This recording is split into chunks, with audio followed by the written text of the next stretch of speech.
here's Brody Brazil. If you've got something relevant to say, I want to hear about it. Could be a question, could be a comment, could be a contribution to this YouTube channel. Call it in right now, 1-833-4BRODY. That's the number. It goes straight to voicemail. You leave an outstanding message. I get to respond to the very best ones here on future videos. Hey, Brody. It's Anthony from the seacoast in New Hampshire. I'm calling to ask about the wild card in the MLB. Since it's expanded, I've taken a look at some of the numbers. 50% of the teams in the World Series have been wild card teams since they expanded that to 3 teams in the wild card with a 3-game series. And I'm just wondering if that's what they were hoping for when they expanded the MLB. They expanded that to 3 teams. And, yeah, just wondering what your thoughts are. Anthony, thank you very much for the call. This is why I love the voicemail line. Something here that I wouldn't normally be thinking about, but since you brought it up, and yes, I did fact check you on that 50% thing. We'll get to that in just a second. It is interesting that they have expanded the wild card. First off, they initiated it in the 90s, then they added a second wild card team in 2012, and now in 2022, there are 3 wild card teams per league, so more teams making the postseason than ever. Certainly that makes the second half of regular seasons more interesting. It makes the playoffs more interesting.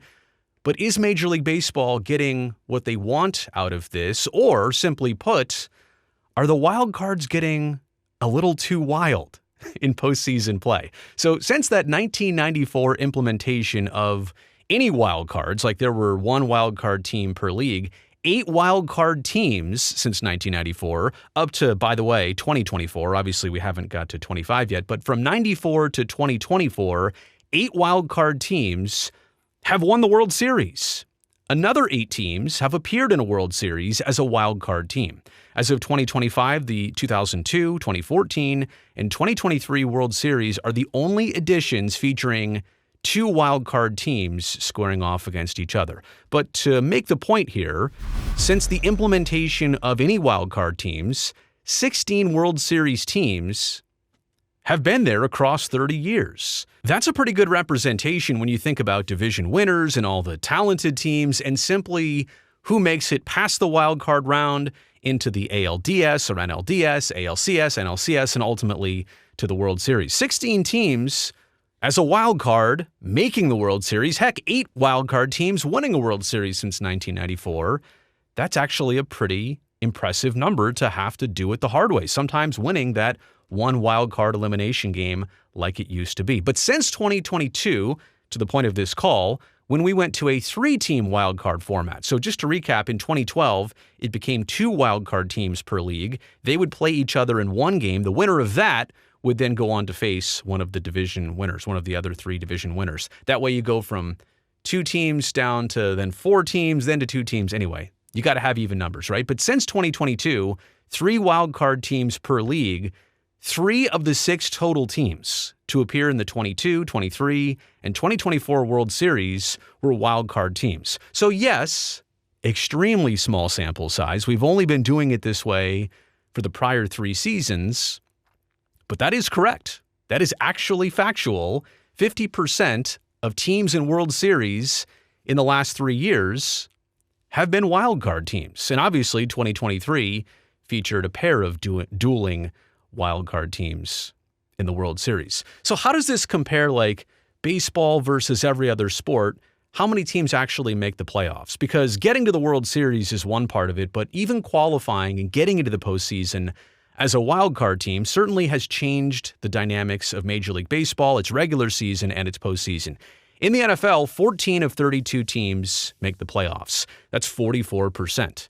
In the NBA, now they've recently changed this to have the play-in teams, basically 10 teams from each conference are eligible. Those bottom 4 teams from the East and West, they do the play-in games, and that gets us down to 8 and 8, right? Ultimately, 16 out of 30 are really in a true playoff structure and format. But to begin, with all the play-in teams included, the NBA has 20 of its 30 teams qualifying for some games after the regular season. That's 66%. That's a lot. The NHL, half the teams make it. They've just got to 32 teams. It used to be More than half the teams made it, but then they added Las Vegas and Seattle in recent years. So it's a straight up 50%.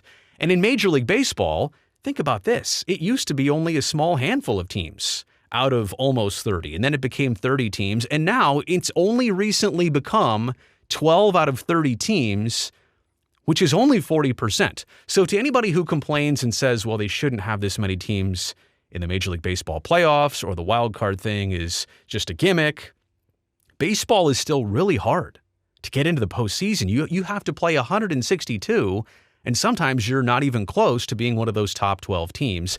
And it used to be, obviously, fewer than 12, and it used to be that the wild card teams played one game. It wasn't even a series, one game against each other to figure out which team advanced into the DS.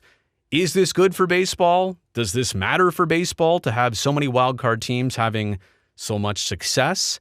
Division winners, like there's 3 of them in the West, the Central, and the East of both leagues, that's an odd number. So you kind of can't have that no matter what. You need a wild card team in there somewhere to balance it out to make a proper AL and NLDS. But also, 3 division winners is not enough. And adding the 2 wild card teams like they did in 12, I think was a nice start. Actually, where they're at right now and where they've been for the last several years, 3 wild card teams, 3 division winners per league, that gets you up to 6 per league. That gets you to a dozen across Major League Baseball. That feels like more of enough. It makes the competition and the standings in the second half of the league a lot more exciting, a lot more entertaining. And the way they do it, it allows good divisions to send more playoff teams. Otherwise, look, it would be a shame if, hypothetically, and this is true in a lot of years, the NL West is such a powerhouse, but only the Dodgers are going to get in because they have the best record, and it becomes impossible for a Padres or a Giants or a Diamondbacks to qualify. Now with the wild card, if the NL West is really good, if the AL East is really good, the wild cards are done by leagues. It doesn't matter what division you're in, so long as you're a very good team with a very good record, you can qualify for the wild card. It's not division dependent. I also love the fact that we've gotten away from just a wild card game. It's now a wild card round, a best of 3 played in only one city. I don't need travel back and forth. I don't need more than 3 games. But that one game, that one playoff game, that elimination game, head to head, that's not just how baseball is ever really played. If you get to a Game 7 of a World Series, then of course it's that one game that matters, but you've already played 6 prior games to get to that Game 7. You've split the prior 6 games to get there. My point is that baseball is normally played in series. I hated the wild card games. Yes, they were entertaining. Yes, they were emotional. Yes, they were strategic. Yes, you'd blow out your entire bullpen just to win that one game and survive. But that's not how baseball is. I like the wild card round, best of 3, one city. The higher seed city gets to play the home games. I like that so much better than a wild card game. My only caveat in how far does the wild card go, you should never have a wild card team that's got a 500 record or less, right? If we start getting to the point where there are some powerhouse division winners and that third wild card team in the American or National League was like 2 games under 500, there's no way that team should be able to qualify for a playoff position. I did worry about that back in 21 and 22 when this new format was unveiled, that we might have some teams with losing records be able to qualify via a third wild card, but it really has not gone that way. And my point about teams making the World Series after being the wild card team, look, if they made it all that way and they survived a DS and they survived a CS, don't they deserve it? Does it really matter how they got there? It certainly is interesting to know their story and know that they weren't the best team in their division. They weren't one of the division leaders. They weren't one of the best teams in baseball in the regular season, but they found a way in the postseason. I love it. I think it makes the second halves of regular seasons more interesting. It makes the playoffs more interesting. If I have no kind of horse in the race, I'll always root for an underdog. And it always feels like a wild card team inevitably is somehow an underdog. Let me know what you think about all this in the comments section below. Thoughts on the wild card aspect of Major League Baseball. Is it too wild? Also, thumbs up while you're down there helps me, the video, and the channel. And don't forget to hit that subscribe button. I would love to see you back here next time.